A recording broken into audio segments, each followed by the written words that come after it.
Halo, Assalamualaikum warahmatullahi wabarakatuh. Selamat pagi semuanya, para peserta kelas 21 hari, baik grup 1, grup 2, maupun grup 3. Saya ucapkan selamat, sudah melewati 21 hari non-stop.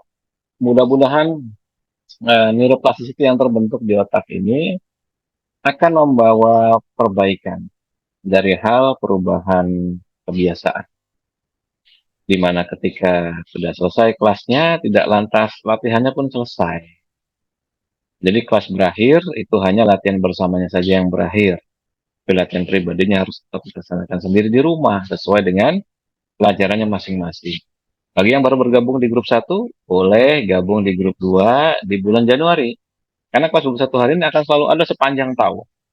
Akan selalu ada sepanjang tahun. Jadi grup 1 setiap tanggal 1, grup 2 setiap tanggal 2, grup 3 setiap tanggal 3. Nah, nanti tanggal 1 nih, apa namanya, tahun baru, Mas. Loh, tidak ada masalah. Tahun baru kita terus latihan. Bagi yang berhalangan, yang sedang merayakan bersama keluarga gitu kan, ya lewat rekaman saja, tidak ada masalah.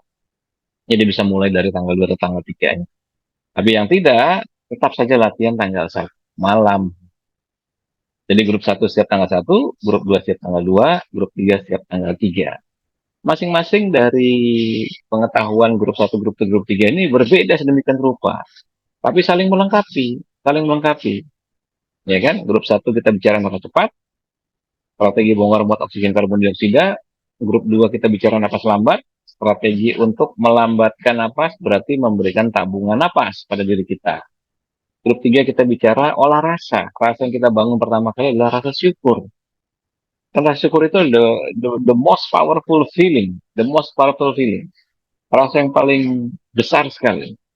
Dan di antara dua jenis rasa syukur, yakni memberi dan menerima, rasa syukur menerima adalah yang paling besar dampaknya pada tubuh.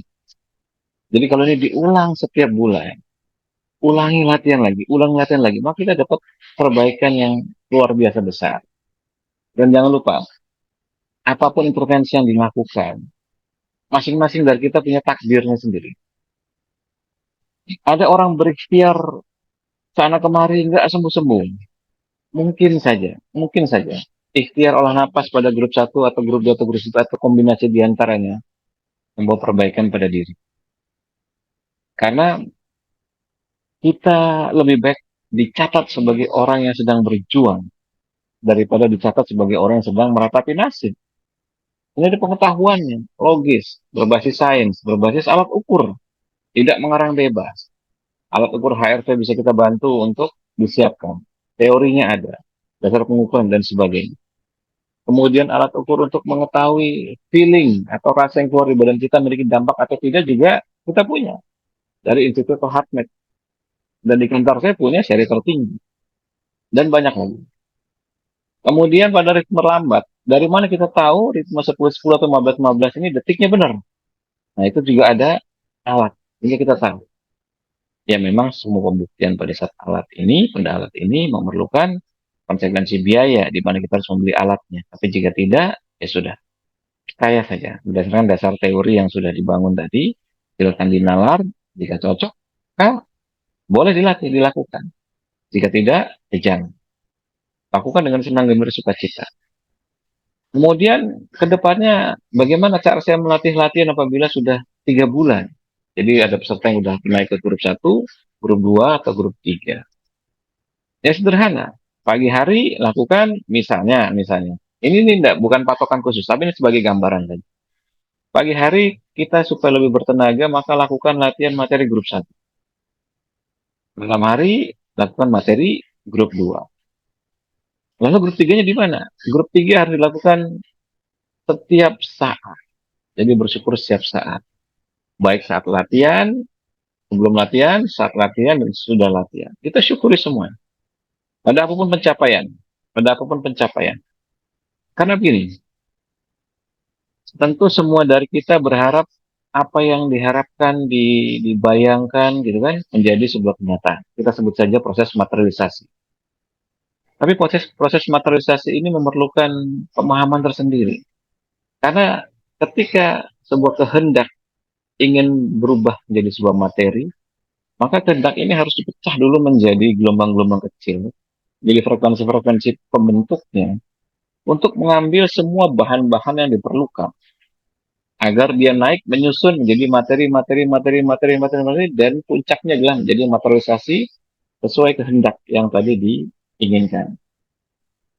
Nah, ketika gelombang sedang mencari bahan-bahan penyusun yang tidak ketemu atau dia ketemu tapi tidak cukup kuat untuk menarik energi, dan itu akan berkumpul di badan kita, sedangkan badan kita pun belum cukup kuat untuk menampung semua energi materialisasi yang dengan kecepatan tinggi itu harus terwujud, maka kita akan menjadi lemah sendiri, nggak kuat. Maka strateginya bagaimana? Sederhana. Gelombang-gelombang penyusun yang kecil-kecil ini harus mulai diperbanyak. Contoh, orang pengen sembuh dari CA. Contoh. Orang pengen sembuh dari CA. Tentu semua pengennya secepat-cepatnya. Ya kan? Orang diabetes juga secepat-cepatnya pengen sembuh. Tapi kalau di metode napas ritme, kita berikan pemahaman yang lebih logis. Caranya begini, jika kecepatan penyembuhan pada pasien CA ini sedemikian tinggi, tubuhnya ngewadah nggak? Tubuhnya nampung nggak? Kalau nggak nampung, dan biasanya memang akan seperti itu, maka sebaiknya dipecah menjadi gelombang-gelombang kecil. Misalnya, selesai latihan napas enak, disyukuri.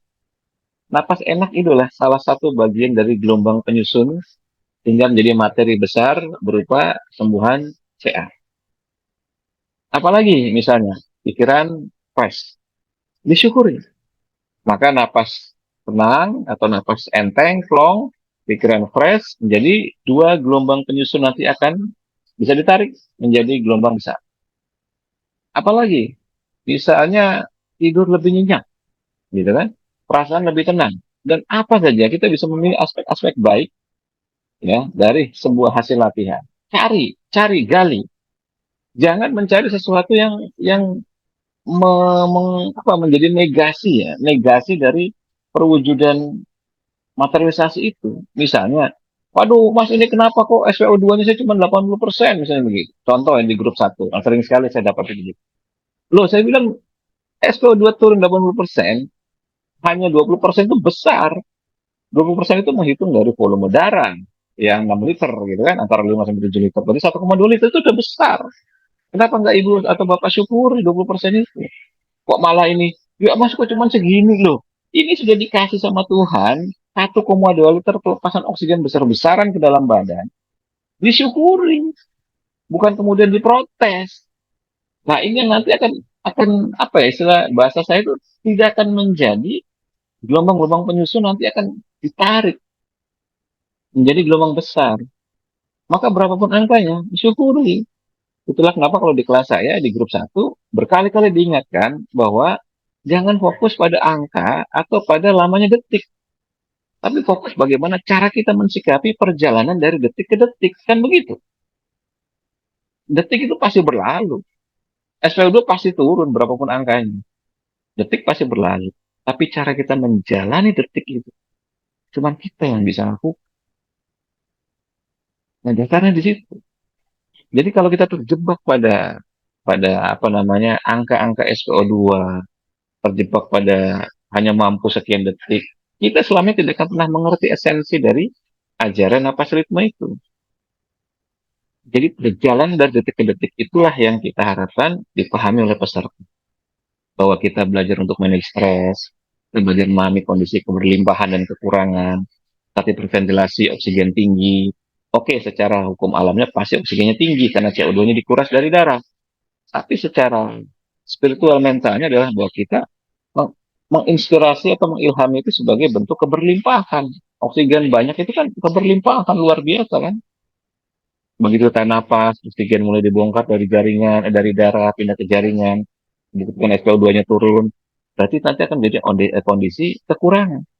Bagaimana cara kita mensikapi batin kita pada kondisi keberlimpahan dan pada kondisi kekurangan.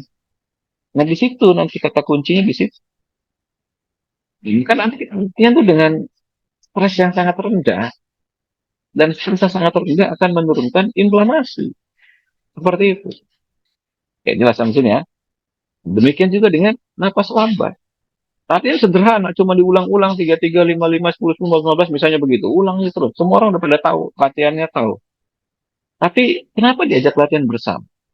Supaya ada energi yang muncul secara rame-rame. sebutnya sebagai resonansi komunal, ya kan? Kalau latihan sendiri, ya udah, cuman gitu aja. Latihan bersama, kita bisa tertawa, ya kan?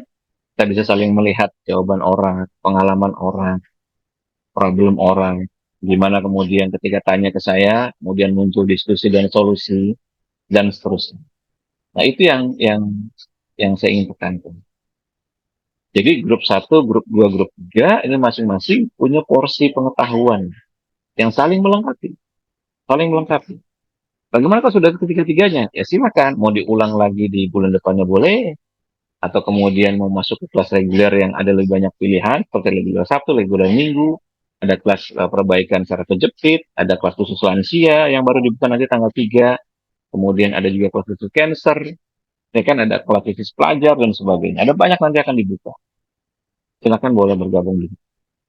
Nah, ini pesan dari saya, tetap semangat pada teman-teman, sahabatku semua di kelas OMG. Di latihan napas ini kita belajar tidak hanya memahami napas sebagai fisiologis atau perubahan metabolisme belakang, seperti halnya melihat dari angka-angka SpO2, melihat dari misalnya pH, gitu kan, melihat dari heart rate, melihat dari HRV. Tapi kita juga belajar memahami aspek tersembunyi di balik itu yang meningkatkan kebijaksanaan kita, meningkatkan kejernihan batin kita, keluasan hati kita, seperti itu. Sehingga nanti olah napas itu betul-betul akan menjadi sebuah cara untuk merubah diri. Jadi lebih baik. Bersama Mas Gung di sini, sampai ketemu di kesempatan yang akan datang. Assalamualaikum warahmatullahi wabarakatuh. Selamat siang semuanya. Sehat tanpa obat.